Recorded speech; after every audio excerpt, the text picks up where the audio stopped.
हाल ही में एक बयान ने भारत और अमेरिका के बीच एक डिप्लोमेटिक स्टॉर्म खड़ा कर दिया है। तो चलिए समझते हैं कि ये सब शुरू कहां से हुआ। तो कहानी शुरू होती है डोनाल्ड ट्रंप के इस एक वायरल पोस्ट से। इसमें भारत, चीन और रूस के नेताओं को एक साथ दिखाया गया और कहा गया कि अमेरिका ने भारत को खो दिया है। पर क्या ये सच में एक बयान था या फिर बातचीत का दबाव बनाने की एक सोची समझी चाल?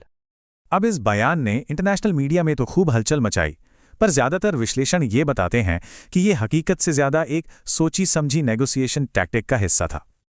इसके बाद जो अमेरिका का ऑफिशियल रिस्पॉन्स आया ना, उसने तो मामले को और भी ज्यादा गर्मा दिया। अमेरिकी वाणिज्य सचिव का लहजा तो देखिए, मतलब इतना एग्रेसिव टोन। उन्होंने भारत को एक ऐसे सबॉर्डिनेट के तौर पर पेश किया जिससे आकर माफी मांगनी पड़ेगी।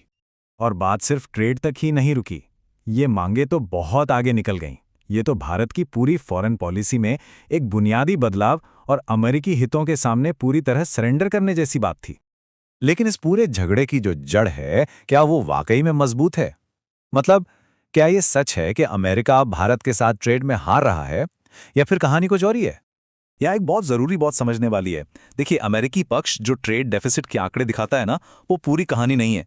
वो तस्वीर का सिर्फ एक छोटा सा हिस्सा है, यानी सिर्फ फिजिकल गुड्स का ट्रेड। और यहीं पर जो आम धारणा है और जो असलियत है, उसका फर्क साफ पता चलता है।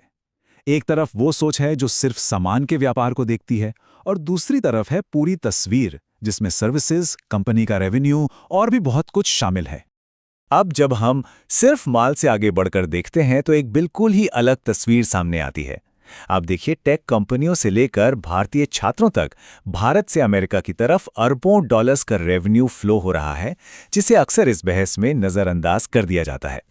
और असल में जब इन सारे फैक्टर्स को एक साथ जोड़कर देखा जाता है तो पता चलता है कि अमेरिका का भारत के साथ ट्रेड डेफिसिट है ही नहीं, बल्कि करीब करीब 3 अरब डॉलर का सरप्लस है।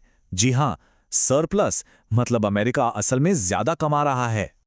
तो सवाल यह है कि इस अमेरिकी दबाव के जवाब में भारत क्या कर सकता है? क्या उसके पास कोई विकल्प है? जी हां, उसके पास कई स्ट्रैटेजिक ऑप्शंस हैं। भारत के पास कई मजबूत कार्ड्स हैं खेलने के लिए। वो अहम रक्षा समझौतों की समीक्षा कर सकता है, जॉइंट मिलिट्री अभ्यास कम कर सकता है, यहां तक कि अमेरिकी डिजिटल प्रोडक्ट्स पर पाबंदी भी लगा सकता है। ये सब सिर्फ ये संदेश देने के लिए कि वो अमेरिकी मांगों के आगे नहीं झुकेगा। और देखिए, इन सभी कदमों का मकसद कोई लड़ाई शुरू करना नहीं है। इसका असली लक्ष्य है अमेरिका को यह दिखाना कि एक इज्जत भरी पार्टनरशिप एक मजबूत सरेंडर से कहीं ज्यादा कीमती है। तो अगर इस खींचतान में अमेरिका और भारत दोनों का ही नुकसान है, तो फिर सवाल ये है कि इसका फायदा कौन उठा रहा है? और ज्यादातर विश्लेषण के हिसाब से इस पूरे खेल में सबसे बड़ा विजेता है रूस। जी हां, ये तनाव जाने अनजाने में रूस के ही स्ट्रेटेजिक गोल्स को पूरा कर रहा है। सोचिए, ये टेंशन भारत को सीधा रूस की तरफ धकेलती है। इससे अमेरिका की सालों की डिप्लोमैटिक मेहनत पर पानी फिर जाता है और मॉस्को को उसे तो बिना कुछ किए ही एक बहुत बड़ी जियोपॉलिटिकल जीत मिल जाती है।